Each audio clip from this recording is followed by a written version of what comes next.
Hello, and welcome to our series on using proficiency testing data to improve the performance of your molecular laboratory. My name is Ian Hagemann. I'm speaking with you from Washington University School of Medicine in St. Louis, Missouri.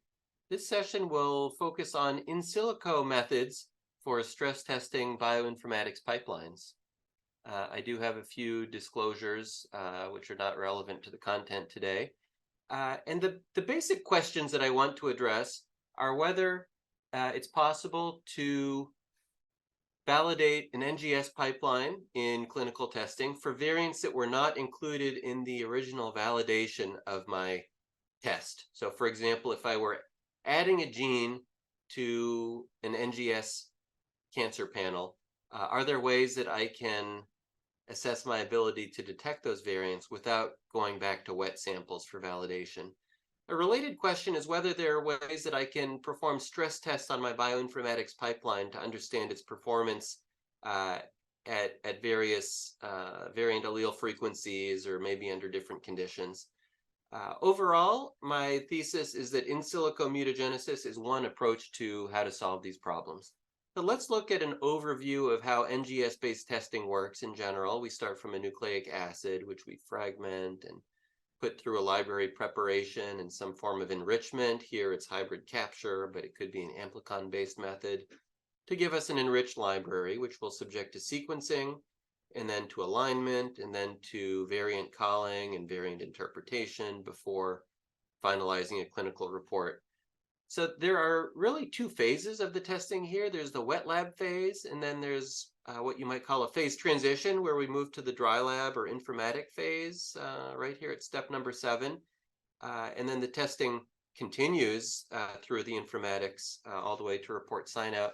So the basic insight of in silico methods is that instead of going straight from the sequencer to alignment, we can take the sequence file, either an unaligned BAM or a FASTQ file, potentially make some in silico modifications like in silico mutagenesis, or maybe mixtures, introducing a mixture of two different samples or adjusting the neoplastic content in a simulated way, and then reintroducing that modified file into the bioinformatics pipeline. That won't provide any kind of testing of the wet lab phase, but it'll provide a very nice opportunity to examine the performance of our dry lab phase of testing or our bioinformatics pipeline. So there's several benefits of the in silico approach. This can be a way of augmenting liquid or tissue samples for validation of NGS assays, especially for samples or variant types that may not be available, variants that may not have been observed yet clinically, rare variants, ones for which samples aren't available, maybe combinations of variants that haven't been observed together in the wild. So this can be very helpful for not only validating assays, but also understanding their failure modes and their overall performance.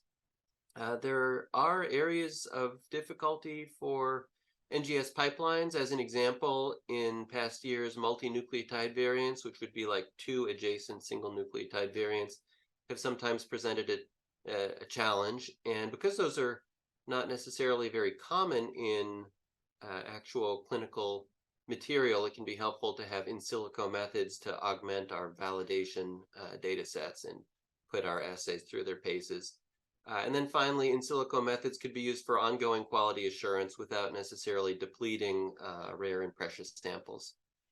So just as one example of how we can use in silico methods, the College of American Pathologists provides a number of proficiency testing surveys or subscriptions, and some of these involve in silico methods for testing NGS pipelines.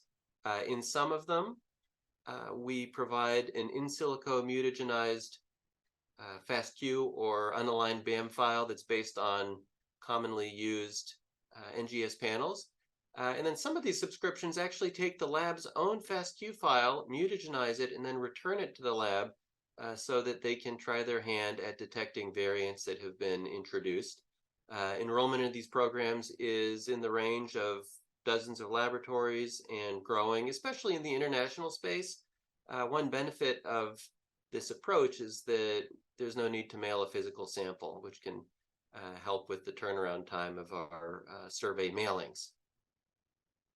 Now, there are a few issues that can be encountered.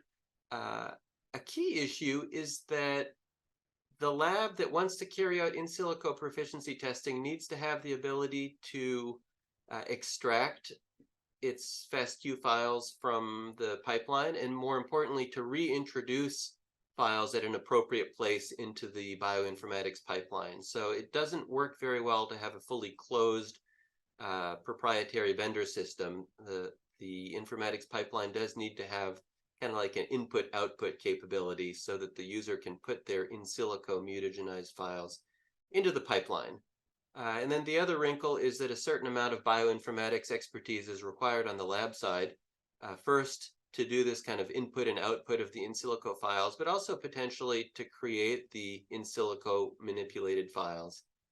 Because, of course, the modifications that are made in silico need to be realistic in order to provide an acceptable test of the lab's performance. And if the in silico modifications don't reproduce reality, then results may not fully reproduce reality either. So there's a potential for vendor assistance to be needed in this area. And there are not a tremendous number of vendors providing this type of service at present. But the vendors of bioinformatics pipelines are aware of these in silico methods. And so I think that we'll hear more about them in the future. So my conclusions would be that the in silico approach can provide a way of stress testing NGS assays in order to understand their performance. This can be used both for validation of a new assay and also for proficiency testing. Some of the needs include suitable features of the bioinformatic pipeline and also a resource for doing the in silico mutagenesis. As a parting thought, I want to tell you about the Molecular Oncology Topic Center. This is a web page within the website of the College of American Pathologists that serves as a repository for interesting and useful contributions and literature on the subject of molecular oncology testing, and in particular, some of the lessons learned from proficiency testing. Thank you very much.